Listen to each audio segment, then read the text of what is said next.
Mee yaadi mootummaan tokko dararaa hamaa keessa dabruu danda'a garuu hin jilbiifatu.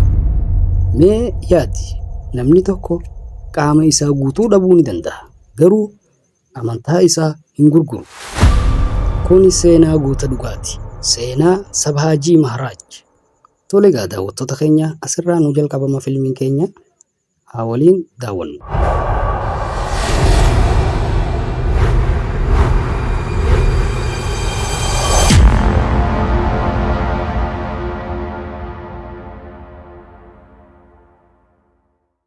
Mootummaa lama Mughaalii fi Maharaaj gidduutti lolli jabaan eegalame.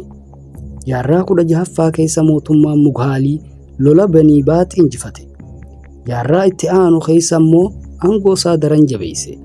Hooggantoota mootummaa sanii keessaa tokko maqaan isaa Arongizaab jedhama. Arongizaab mootii cimaa ture garuu ummataaf garaa laafina tokkollee hin qabu. Ummata sodaa hamaa keessa galchee seera hamaa diriirse. Namni isa dura dhaabbatus hin jiru. Garuu yeroo dukkanaawaa hamaa san keessa ifni tokko mul'ate. Goota tokko kan Shivaajii Maharaaj jedhamutu mul'ate. Inninis akkasuma mootummaa Mughaal dura dhaabbatee lola jalqabe. Yeroo dheeraadhaaf booda inninis ni du'e.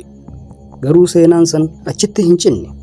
Ilma isaa Shivaajii Maharaajitu bakka isaa bu'ee falmaa itti fufe. Sabhaajiin goota sodaa hin qabne waraanni isaan hoogganamu magaalaa Burhaanpuur irratti lola gaggeesse. Nama tokko qofatti erge kan fardaan hin deemne diina isaa gowwoomsuuf. Waraanni guddaan ammoo isaan duubarraan seenee lola jalqabe. Diinni isaa malatti baaseeti Sabhaajii qabe. Gara boolla leenci keessa jirutti darbanii garuu inni sifitti hin laafne leenca sana ajjeese gootummaa isaatii fi jabina isaa mul'ise. Haa ta'u malee garuu rakkoon jabaan amma jalqabama. Diinummaan isaanuma keessaa jalqabame. Haati manaa abbaa isaa Siyooraabbiyaan takkiin ayyadaan isaa jechuun ilma isiitiin barbaaddi akka aangoo mootummaa kana bulchu. Hoggus eegalte shira xaxuu gootonni birootis kan isii tana jala deeme isiidhaa wajjin shira xaxuu eegalan. Dhumarratti Sabhaajii gantoonni irra walii gale san diina qabsiisan gara Arongizaab geeffame. Achitti dararaa hamaan irra jalqabame.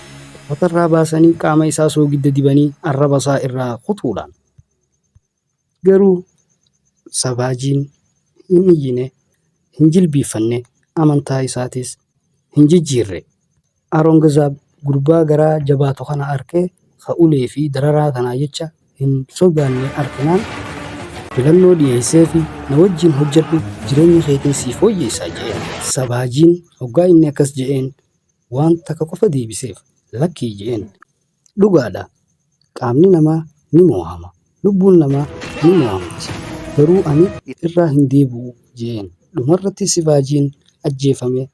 Garuu maqaan isaa hin banne. Seenaa keessatti akkasuma ni yaadatama.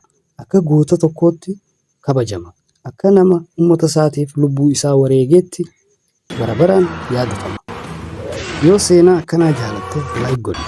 Yaada keetis komentii jala nu barreessi. Subscribe godhuus hin dagatin. Seenaa biroo isiniif fidnee hanga walitti deebinutti.